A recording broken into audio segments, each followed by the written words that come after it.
I want you to look a little bit. I want to talk about a servant. A lot of times we think about Christianity, I don't think we understand what it is. Christianity, if you look at basically those 12 men that Jesus chose to walk with him for 3.5 years. When those men was walking with Jesus, what they was doing, they was learning how to be great. No, that's not what they was taught to be. He was teaching them how to be servants.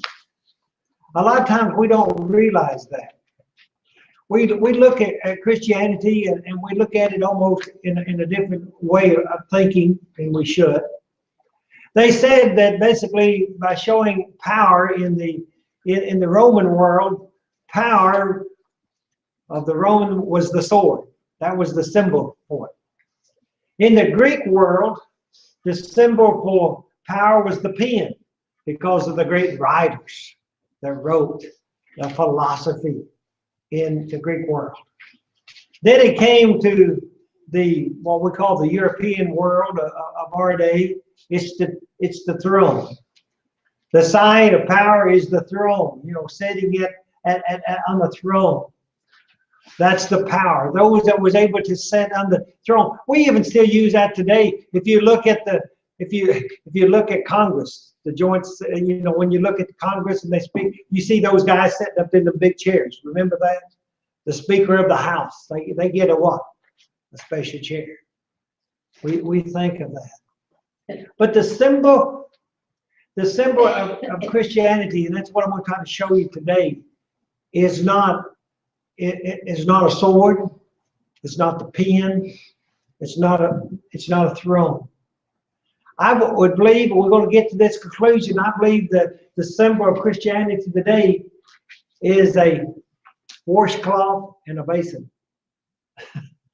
Honestly, I believe that is the symbol. That's the symbol that Jesus tried to teach his disciples. Was the symbol of what Christianity was that of service. We have missed the mark in the Lord's church in some ways. And I'll be honest with you, I've almost done it too. We have almost got to the point that we have worshiped the Word instead of the God. If that makes sense. It does not matter how much of the Word we know, how much we study, if we do not take that out in our actions that we have as Christians. Jesus did not teach these men all of the old law. He did not study with them, but what he did, he showed them what they needed to do. And that's what our study is about today. And I'd like for you to turn with me, and our first reading is going to be in Mark 10 and 35 through 45. In Mark 10, 35. I keep saying Matthew because this same story, almost the same story, is found in Matthew 20 and 20. One thing is left out of Mark that's in 20 that I think is very interesting. And here in this account, we're going to have, it says about the two brothers that came to Jesus and asked a question. In the book of Matthew, maybe show a little bit clearer. They asked a question, but in Matthew it shows that it says their mother came. Their mother came and asked a question, but they was with her. They had, you talk about boys tend to do that to moms. We see a mama there, got two boys. A lot of times they want something done, they will have the mama asked. And they probably won't grow out of it. We see John and James didn't grow out of it. But here, look in 25, it says, in Mark 10 and 35, then James and John, the son of Zebedee, came to him saying, Teacher, we want you to do for us whatsoever we asked. That doesn't sound like a couple of boys. And he said to them, what do you want me to do for you? Then they said to him, grant us that we might set one on your right hand and the other on your left in your glory. In Matthew it says, in your kingdom, in the church. But Jesus said to them, you do not know what you asked. Are you able to drink the cup that I drank, and to be baptized with the baptism that I am baptized with? They said to him, we are able. So Jesus said to them, you will indeed drink the cup that I drank, and with the baptism I'm baptized with, you will be baptized. But to sit on my right hand and on my left is not mine to give, but it is for those for whom it is prepared. Then when the 10 heard it, they began to be greatly displeased with James and John. But Jesus called them in himself and said to them, you know that those who are considered rulers over the Gentiles lord it over them, and their great ones exceedingly authority over them. Verse 43. Yet it shall not be so among you. But whosoever is to desire in becoming great among you shall be your what? Servant. Servant. Said those that are going to become great, those that are great Christians, not great men, but those that are great Christians, those are going to be servant before. You know, we need to realize that we as Christians, so oftentimes somebody, and you've heard it, I came to church, but I'm not going back there. Why? I didn't get anything out of it. Is that a servant attitude? That's not a servant attitude. A servant attitude is somebody that realizes that as a Christian, we have to be giving service and not receiving. We have to realize that. What is if it makes sense, what is the way up to greatness? The way up is to go down. Look, if you would, at Luke 9 and 46. In Luke 9 and 46, again here, talking about who is the greatest. It says, these men was a lot like us today, always wanting to be who. It says, there was a dispute arose among them as to which of them would be greatest. The apostles, which of them were going to be the greatest? And Jesus, perceiving the thought of their heart, took a little child and set him by him. And he said to them, whosoever receiveth this little child in my name receiveth me, and whosoever receiveth me receiveth him who sent me. For he who is least among you, what? Least among you all will be great. The only way to get up is to get down. We have to realize that we as Christians, we should try to serve others. We know how it is.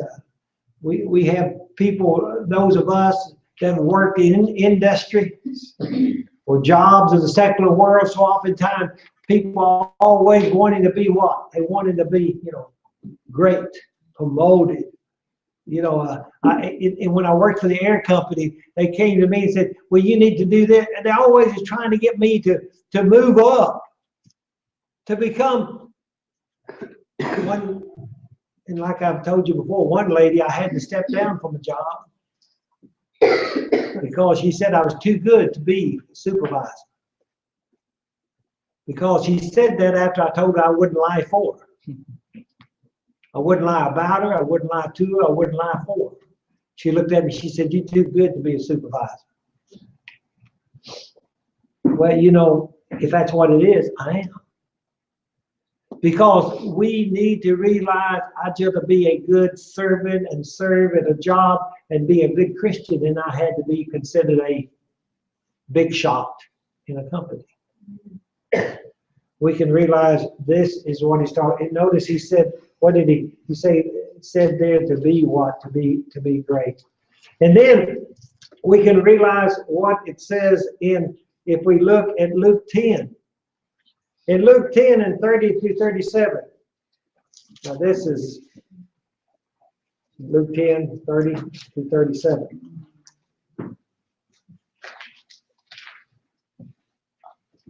When Jesus answered and said, a certain man went down from Jerusalem to Jericho and fell among thieves, who stripped him of his clothing, wounded him, and departed, leaving him half dead. Now by chance a certain priest came down that road, and when he saw him, he passed by on the other side. Now it says that a certain priest, now what this was, a priest coming down, it says he's coming down, so he was leaving Jerusalem and coming down.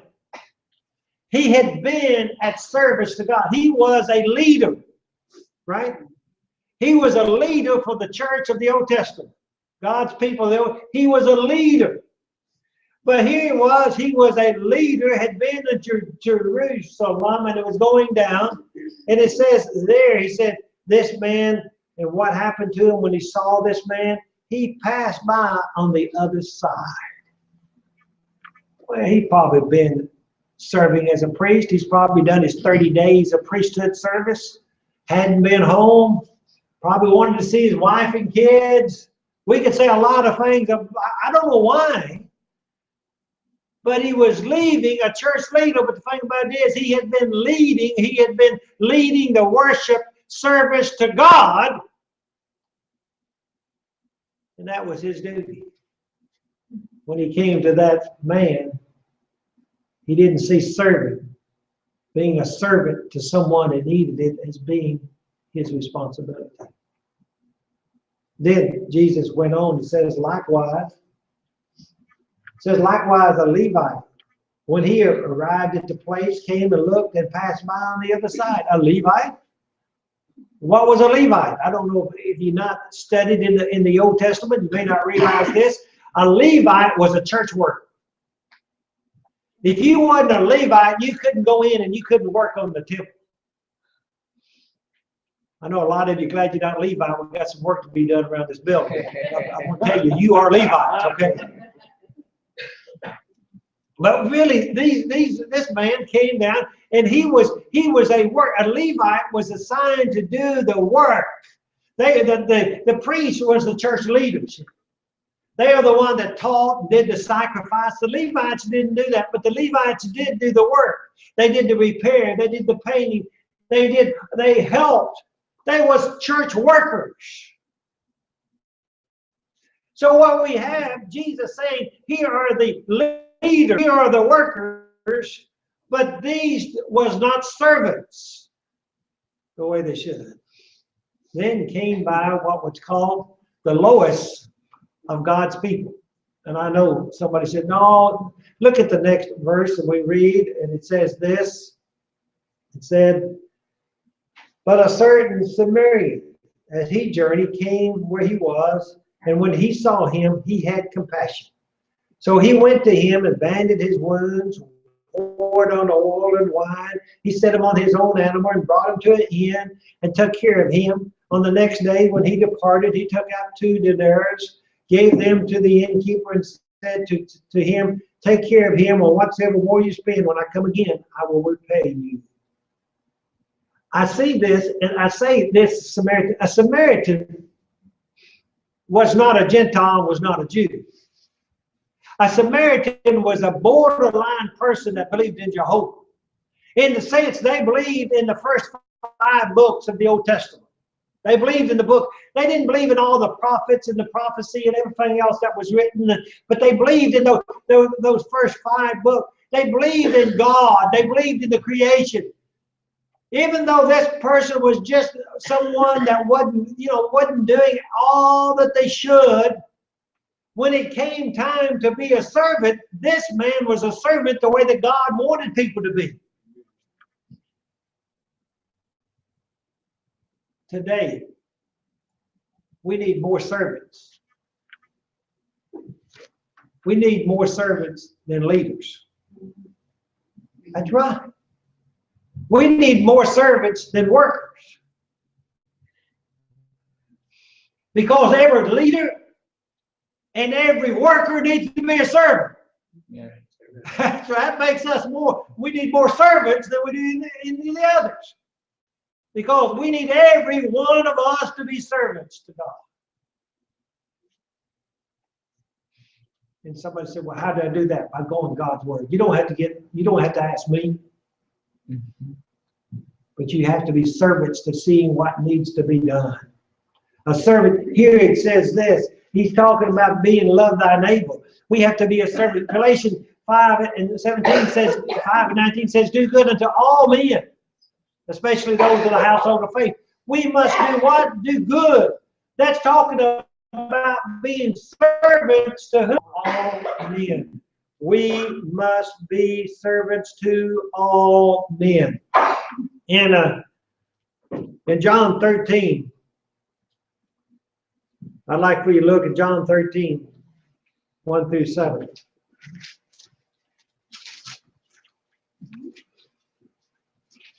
In John 13, we find towards the end of Christ's life. He'd almost been with them towards the end, over 3 years he'd been with his disciples, teaching them what they should be. And he said this, now before the feast of the Passover, when Jesus knew that the hour had come that he should depart from this world to the Father, having loved his own who was in the world, he loved them to the end. And supper being ended, the devil having already put into the heart of Judas Iscariot, Simon's son, to betray him. Jesus knew that the Father had given all things into his hand, that he had come from God and was going to God. He rose from the supper and taking aside his garment, took a towel and girded himself. After that, he poured water into a basin and began to wash the disciples' feet and to wipe them with the towel and which he was girded. Then he came to Simon Peter, and Simon Peter said to him, Lord, are you washing my feet? And Jesus answered and said to him, what I am doing, you do not understand now, but you will know after this. Peter said to him, you shall never wash my feet. Jesus answered, he said, you shall never wash my feet. Jesus answered him, if I do not wash you, you have no part with me. What did he say? You have no part with me. We can realize that he realized he was teaching them that to be a servant. Matter of fact, go on down to verse 14. It said this. If I then, your Lord and teacher, have washed your feet, you also ought to wash my feet. No, you ought to wash whose? One another's. See. He's talking about the servant that we must be. Each one of us. We need more people to pick up the towel and pick up the basin to do God's will. Amen. Servants voluntarily give of themselves to others. A lot of people, what can he do for me? What can she do for me? That's the world's way of thinking. A Christian is, what can I do for you? That's right. Them. What can I do for them? That's you think, what can I do for them? We need to teach I'm glad these boys are in here. They need to know that's just part of Christianity. When we are baptized into Christ, we die to ourselves. What that means, we're not supposed to be selfish. We are to think of others. Jesus first, then others, and then ourselves. We are to begin servants. Servants voluntarily give of themselves to others. Servants voluntarily humble themselves. Humble themselves. Not look at what I did. So oftentimes I can remember when my dad worked construction and I was raised up around rock crushers. I can remember this one guy, he ran the rock crusher. And when the rock crusher, the big impactor got stopped up, there would be a rock get in sideways. What they would do, you'd take half a stick of dynamite, you take some mud and you put on there, then you come out and you touch the battery and wind it up and touch, and it would break the rock. Some of y'all said that sounds dangerous. It's not. I know. Not here. It's not dangerous. But I can remember one time, Herman, he said to Star, the guy that cleaned up under the machine, he said, "Hand me some mud, Star." So he took a shovel full of mud and came up there and he put the mud on and he wound up the machine, got it going, and then he pressed the battery and it went boom. The belt started running. He looked down at Star and he said, "Look what I done, Star." And then he looked back again and he had blew the whole bottom out of the crusher. And you'd expect, so he looked down again and he said, "Look what we done, Star."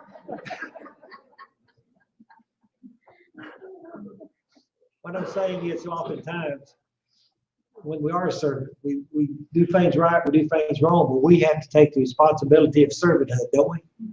No matter what happens. We have to take the responsibility of servanthood. And it says, a servant is highly, and I noticed this, must be highly motivated by one thing. Must be highly motivated by one thing. When I was working down in Orlando, they had a deal at the ticket counter. If you sold upgrades, every upgrade you sold in the business class, you would get $5. I know of one man up there, he could sell more upgrades. He would make more money in the upgrades than he did his paycheck. That's right. Selling for the company, did that. And then all of a sudden they came out and they said, "Okay, we're going to cut that out. Nobody's going to get any money for selling upgrades." So that guy, the next week, he sold just as, no, he didn't. He didn't sell an upgrade. He didn't sell a dozen upgrade. He had been selling hundreds a week. He didn't sell a dozen. We said, "What happened?" He said, "Well, what's in it for me?" You know, somebody said, "Well, I can understand that." Well, I can, but Christianity. So oftentimes people say that same thing about Christianity when they need to do something and they need to help people. And what he was doing was helping the company, but he didn't care about helping the company. He was doing it for what? Himself.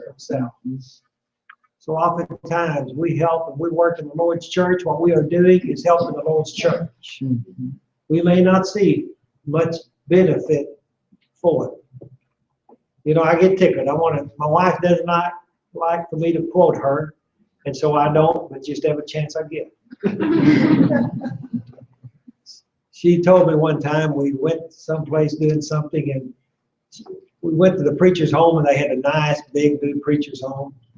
We was leaving, she said, "You know, honey, I like what we're doing that thing, but I really would like to have a nice home someday." And I basically looked at her and said, "We will." That's what I told her. I said, "We will." Because that's what we have to realize. Someday we have to do and put God first. I don't always do it. I'll be honest with you. And if you say you do, then I want to, well, you safe. I don't even preach at you. You safe. I can say. But we need to try to read. How do you put God first? Is service. I don't want to go. I don't want to go. My wife had told this story about herself. One time we was at a congregation, wasn't going too well. That was kind of, you know, and she said, honey, I don't feel like going to church tonight. Can I just stay home when you go? I looked at it, I said, that'd be fine. I don't think Jesus is mine. You know, Jesus just died on the cross and hung there and suffered for you, but I'm sure he wouldn't mind you. Guess what? She came. She tells that story on the side. So it is. Sometimes it's doing service, is doing, you know, doing something that you don't feel like doing. You may not even want to do, but you know it needs to what? It needs to be done. It says Jesus. Oh, don't you see that in Jesus? We are to be like Jesus. When Jesus was praying there before he was to hang on that cross, before they came, that armed mob came to get him, he prayed in that garden. He said, God, I pray. It says he prayed so hard it was like blood sweated from his brow. He said, if there's any other way, let the cup pass from me. But he closed it by saying, but thy will be done, not mine. That's the servant attitude that we must have. We must have it in baptism. We must have it and realize, and somebody said, what kind of sermon are you preaching? I'm preaching a sermon trying to get people to be baptized. Somebody said, sound like you. Not to me. I am. Because I'm telling people, I want people to be baptized to be servants. Not to be waited on, but to realize they are taking up the cross to be servants for God. And those of us, I'm trying to wake us up. You know, we need to realize we need to be a congregation of servants, doing what we can. I preached in Wichita, Kansas. And one of the greatest servants there was a little old fella that was about like Donna, your sister. When I got there, they told me, they said, well, preacher, when you get there, make sure you drink the water on your pulpit. I said, what are you talking? I don't drink water. He said, they said, well, you need to. I said, what do you mean? They said, well, we got this fella, he's baptized and everything. He's slow, but he wanted something to do in the church. What could we get him to do? You know, so his job is to take the preacher a glass of water every Sunday. That's right. They told me, they said, you take that water from him and you make sure you drink a sip of it sometime before or after you drink it. Because he wanted to be a servant. Mm-hmm. Was he? Yes, he was. He was a servant, doing something for God. What have you done? What have you done? Think about that this week. Think about it every day this week, if you would. And realize a servant, a congregation full of servants, we can turn this town upside down.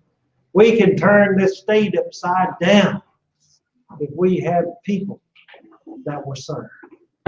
If you need to become a servant of God, we pray that you would come now as we stand and sing.